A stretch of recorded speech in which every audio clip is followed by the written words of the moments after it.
রাস্তা খারাপ, স্কুলে যেতে সমস্যায় পড়তে হচ্ছে পড়ুয়াদের। মঙ্গলবার বেলা 11টা থেকে পঞ্চায়েতের গেটের সামনে বসে পড়ে বিক্ষোভ দেখালো পুঞ্চা ব্লকের চান্দ্রা অঞ্চলের অলচিরকা গ্রামের স্কুল পড়ুয়ারা সহ গ্রামবাসীরা। তাদের দাবি, পুঞ্চা ব্লকের চান্দ্রা থেকে চরন্ডি যাওয়ার রাস্তা দীর্ঘদিন ধরে বেহাল অবস্থায় রয়েছে। প্রশাসনকে একাধিকবার জানিয়েও কোনো লাভ হয়নি। স্কুল পড়ুয়াদের দাবি, অলচিরকা গ্রামের রাস্তা দীর্ঘদিন ধরে খারাপ, সমস্যায় পড়ছি আমরা, স্কুলে যেতে পারছি না, বড় গাড়িও ঢুকছে না। এলাকার বাসিন্দারা বলেন, রাস্তা খারাপের জন্য বাচ্চারা স্কুলে যেতে চাইছে না, সাইকেল নিয়ে গেলে খারাপ রাস্তায় ঘটছে দুর্ঘটনা। এদিন পঞ্চায়েতের সামনে বিক্ষোভের খবর পেয়ে ঘটনাস্থলে পৌঁছায় কেন্দ্রা থানার পুলিশ। পরবর্তীকালে রাস্তাটি সাময়িকভাবে পঞ্চায়েতের পক্ষ থেকে মেরামত করার আশ্বাস দিলে পঞ্চায়েত গেটের সামনে থেকে সরে যায় পড়ুয়ারা।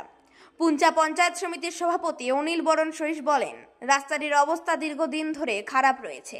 একাধিকবার রাস্তাটি নিয়ে ঊর্ধ্বতন জায়গায় জানানো হয়েছে, কিন্তু কোনো অনুমোদন না আসায় কাজ শুরু হয়নি। তবে শীঘ্রই দুর্ঘটনা যাতে না ঘটে তার জন্য মেরামত করা হবে রাস্তাটি। আমরা এর আগে অনেকবার রাস্তাটা ধরেছি, এখনও অ্যাপ্রুভেল হয়ে আসেনি, স্যাংশন হয়ে আসেনি, তাই আমরা করাতে পারিনি। স্যাংশন হয়ে এলে অবশ্যই রাস্তাটা আমরা করাবো। আরও আমরা বিস্তারিতভাবে এখন ওখানে যাব, গিয়ে মানুষের সাথে আলোচনা করব। যদি ওনারা এখন চান যে মোরাম মেটেল দিয়ে যাতায়াতের মতো করা যায়, তবু আমরা ওটা করার চেষ্টা করবো তৎক্ষণাৎ যাতায়াতের জন্য।